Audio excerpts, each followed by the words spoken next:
Sana yam leiri nini hapakise. Nikila dum chasano. Nigmi usitabagi moga matawranga ngangakli. Matibong yam lawi, cha fangsadaba yam mali. Chagdu chana chana Nikhil sukumai. Fangsadre nang sunan khoida yen makhongdo nangonda pizai dudi. Ning nang yen makhongdu nina amakak ai yen sangsidi mayam.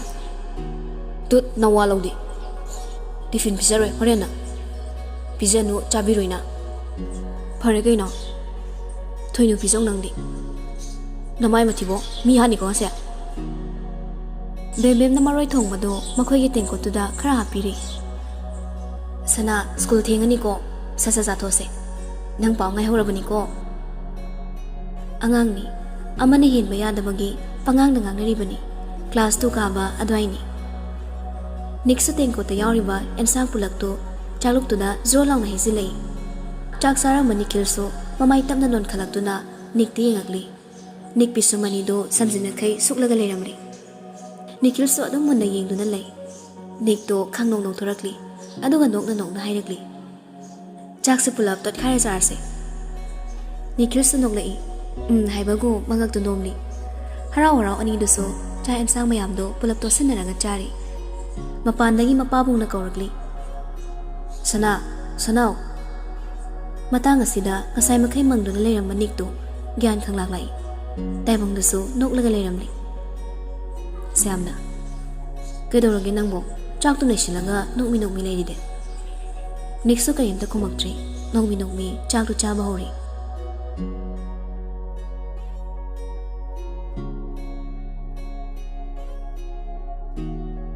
Asum hauki numisuni hausinkre.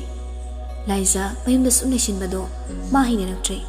Boring asum chusilakpaduda college atlangi haiduna mamada hairami.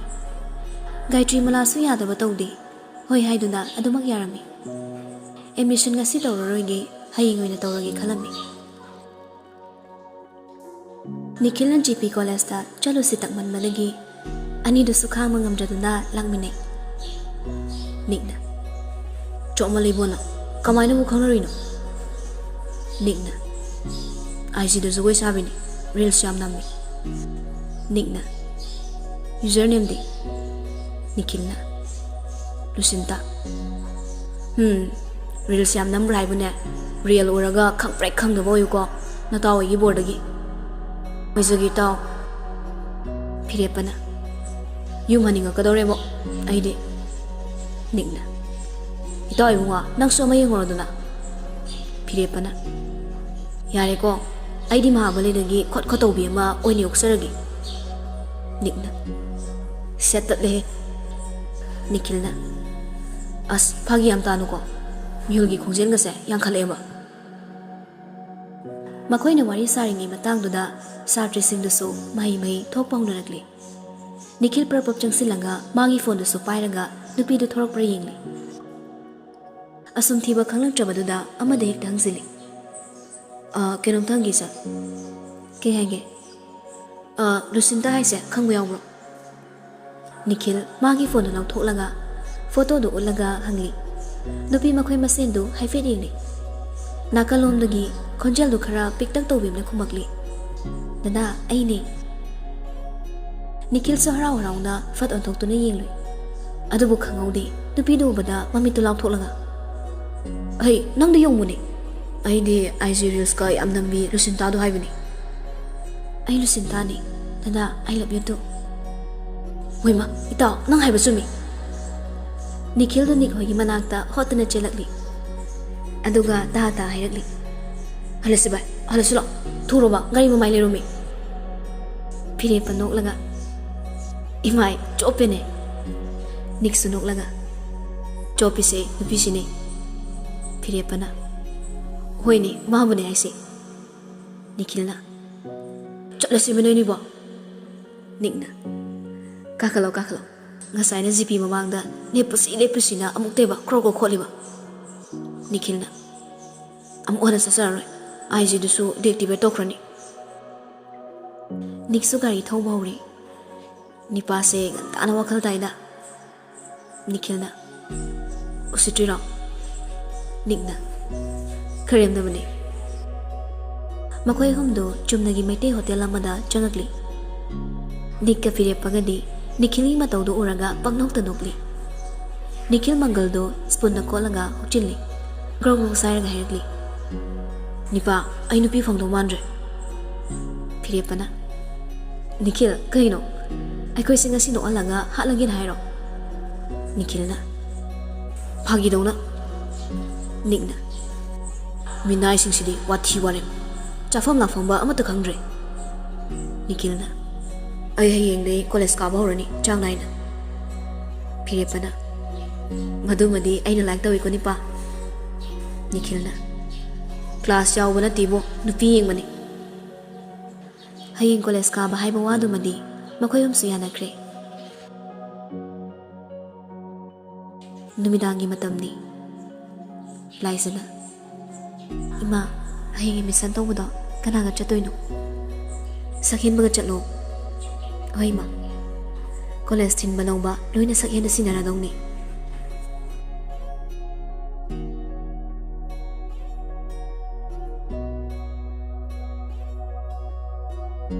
Mathangge yoki pung mat panadwai ni. Laisa so college te admission taw ba chatna ba loisili. Piro loisin madi loire.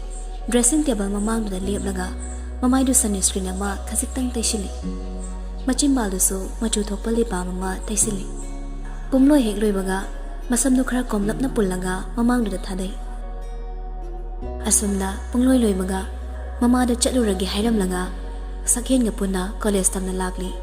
Madi lambi sukhang manati aduna matom da chatpa sungamdi. College yori gari du gate da khamali. Laisa matom ta college ki lambi du da changakli. Tabli sum chatuna le. Karom da gino khangaudre.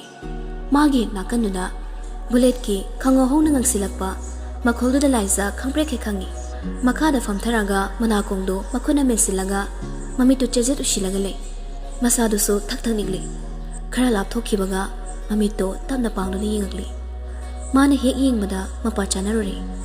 Gari thokriba nik to so khajik to ngon thoraktuna hanni yinglaga mangonda karem namagi mino amano silami. Laisa do khara di soundingi nikki matawduna. Kuina pantharudre lagli maso college ki counter leiriba adomda. Mi khara so chinduna leiramle. Ngihang ngairagi khaladuna adwai da tharamba bench samada phamthei.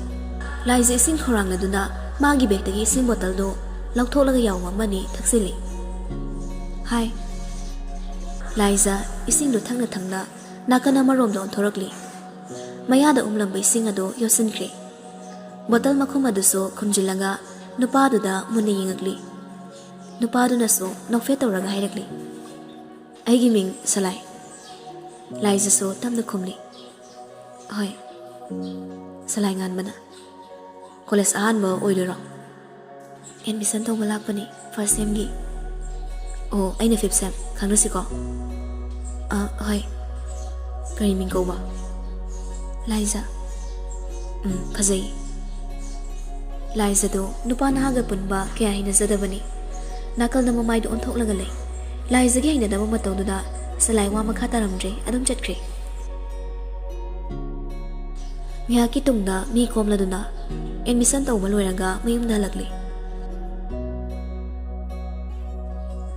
Somda na kamdori. Firepana namduna ani do so class yaholi. Ani do di wahamana buloirabani. Bench makhanu da ani do game sanara lay. Nikna. Kaya wari ko siba. Ay mo matam len basi wari da. Nikhil do hakang machalaga. Dandi da ni famise. Play masuloy krene. Oza do so makoy ni bromrom so laga ngang ni badu tara mali. Hanglay. Maning kamu kay dore bromrom so li de. Nikna. Kay dore oza nayam simuli ko. Oza do na. Yari makha taran like takpa horasi. Nikna. Class yaw basi sumay wabore. Nikhil na. Ay suni ni pa wari mo. Tabak subodagi henu wai sidi. Thokrasi bani. Firepana. Itom do yaw hero. Nikna. Nangu ni pira. Kana fadorige. Nikhil na. Nipa ibani thokrasi law. Gyanesur si matom ni hosani. Niksu famnambadagi puhogoli.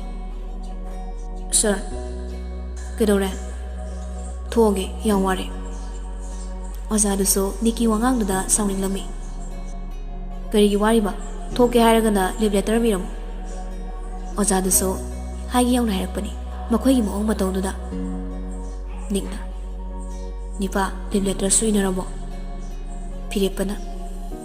Ay kang dewo. Nikilna. Iro sasat.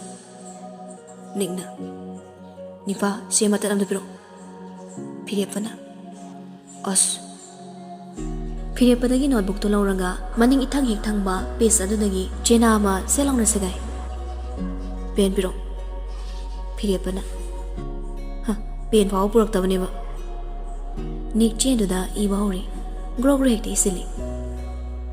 Most respectfully and humbly, I exclaim with sorrow that, Oza, can we go out now? On account of too boring, the way you are teaching us.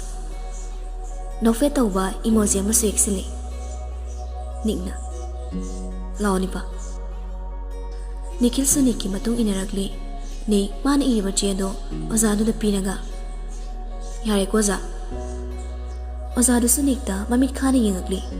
Puning mana suluiri. Chetat anuda iragliba warol sindo ubada. Makoy ni di kaisu tok sabanati. No krem hygren da duna adum lay. Tokro noini. Matung na ne ay class yorong beroy. Nika Nikhilga nido yingnaraga pocket hamzili. Makwang lukra non tarap tauranga hairagli. Thank you. Ozadudi achapu maida gi haibagum thokre. Makoy na pirak pa chedo machet setalaga makoy na langsilagli. Mawaga law bibzanati anido. Hai haidana mapana thokre. Wai sange. Adwaida achat awang toramba mi singduso. Nikta tingag yinglaga chanari. Nik matong na masamdo, makuna tongda kazik nalaga. Ay da nang fazaba, muktabu udri mali. Tauri singsi. Kari nung gisa fazaruba na haido. Yore. Nikhil na. Ay sutung yaba nida. Yung muda lap toru do. Love is accident. Ano di ka na ay ba? According to Ichema Mandala theory, love is accident. Chatoya swayda, wati warem. Ye, asing mo ninyo pa. Kandilaw, gani sodo ngai boy da canteen do ni formlise. Ani doso canteen lom da muchat kri. Kenom tai sagi. Ani do fatpanon khalakli. Ai gari ya kitre amte ying biyo. Ni matom ta khali. Mapan da lay ba mising sida hang da kai. Canteen manung sida thoin ki changla hangini ba. Nikhil na. Miranda na. How? Gariya ki driver. Am tiying biyo yagadra. Ay se workshop ti tawag tibo. Hayro. Gari do start ngang bada makon thokpro. Khang di adudi.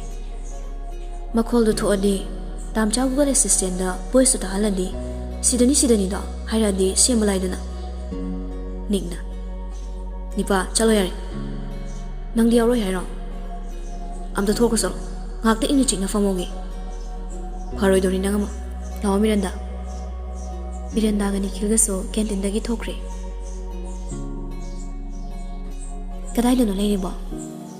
Asida maton phamisidi. Kaisi ai di tali nang se. Lao ba? Mama na bido chingsing na changakli. Dada. Nik mi china hai fedi ngakli. Kai chene no ni sina. Dada. Akhoi di TV channel nanti college sila tamba satri ni second sem ni napido mama na bitu damo chirol toksili masak phasabani na TV channel gi missing so interview la ko mali ai thogi mi ngai khoi dada ai gi ming Jasmine ningna ai di nangwanda ming suang dana Jasmine mama ido hairap ngangsili mama na bidu na chopo hinangna Jasmine mama na bidu ri yenglaga tumi leyo haiduna ingi toragli dadagi number amta pipibe yagadra aina dada se kuire banu sisarakpa harake Jasmine do harau bada loikri Nigna 1409080250 Number do bada Jasmine magi mamana miduda ngang na haife yingni. Call toraga number do yingli. Ada bu chatre. Dada sidi yadi. Yawe ada Waikhom di. Ada wagi number ni. Call chat panumita aina nang nungshiri na khalo. Jasmine mamana miduga canteen dagi thorakli. Chana chana wari su sanari. Sige number sa ay karay do nang ukri. Mi loi ngong namani. Aduna my number sa popular oiramni. AV da su upload toramgani. Khang drenai. Nick na piram di number do atay kay sunati. Company gi number ni. Nikhil na. Imana pokpodagi gari impok semjadriba isa. Nang ngasi semalabani ba. Nang khang ni ba. Koi thatke ba. Koi da nei to oida. Miranda na. Kedaurage room soli de. Yadreba semba. Adudi kamai tawde ba. Pungni thengi. Hana yum hanbagi matam su henkre. Akoi na sarkrase. Miranda ngakna. Kay hema. Kaino ay bu kay hakrage. Kaino mai dudi. Haide kan chada na ne nanaga musing jalano. Kamai tawdoino haiba. Khangde haiba. Amda thinbiyo imana ngangani ba please. Thinbudi thinge ado kaibuna do haide. Phone number di pi daba. Nikhil do hui khonglaga mathak teng khalaga lei. Kaigino haise. Drink. Hana thinbiyo ba. Hoine. Asomni Nikhil do Miranda bu mayum phawba thinbirakli. Gari wakhal bu khalino khangdi Nikhil do gari do tapna ga thori poni. Miranda di mayum yongning mana loire. Kitang yang khatpiyo. Khangau de Nikhil do accelerator do khangli lekhatuna thawalagli. Miranda pakhatna Nikhil gi collar do da makhut yetuna khangpa hek baisili. Nikhil na amu hatpira ga ro sorpuli. Miranda da mukso phatha dokli. Asana Miranda gi mayum su yori. Nikhil na number haying loro ai thengi ba. Miranda so hatu geto hanglaga changki ge tori. Adabu Nikhil na gari du stand toramlaga Miranda gi matung inarakli. Miranda ngakna. Kaino mayum lom da muksi yingli kana ukidra khanduna. Number haying pirangge ba ai thengi ba. Ngamara nang pidri phongla haloi dorini. Ai di ko sasa pizaro. Ima hoi ukrani. Noi konrong sida sum leini hai di. Konrong hai ba. Au hore na hingda tamo suras kitab da. Thengla ba ai hing sida chikla ba mafam sida ngai aina nangbu kaina tawbudu dina ai ngamoi yam inge ba. Ngai ro dudi ai fi do porange ba heroine mana ba. Masi kaya da for ni yunguni. Phaw na ti ai sangkrage ba. Nikhil do khara sarok tawraga hairakli. Fare changkro. Nikhil su thorakli. Magi gari khampam da lakli. Nungai trama le Miranda so Nikhil gi manak changsilaktuna. Phone. Kaigino yare chango. Piro. Nikhil magi phone do lok halaga Miranda de pirakli. Miranda su magi number do set tosilamaga phone do mung Nikhil na piramlaga mayum ni changkre. Nikhil number do yenglaga. Yes. Hello ina chen ki badagi ama swalaktre. Pirepana. Kyam kuirge. Kuidri pung mukti faramadra. Mayum yoramani mo. Hainaringai tan jadu da Nikhil sunok minomi makhoi manak changakli. Pirepana. Yam no ikomide. Nikhil na. Yadre ngore. Nikna. Hello ina kari chahai dawa pisaragi. Nikhil na. Thamoi macherim pisari.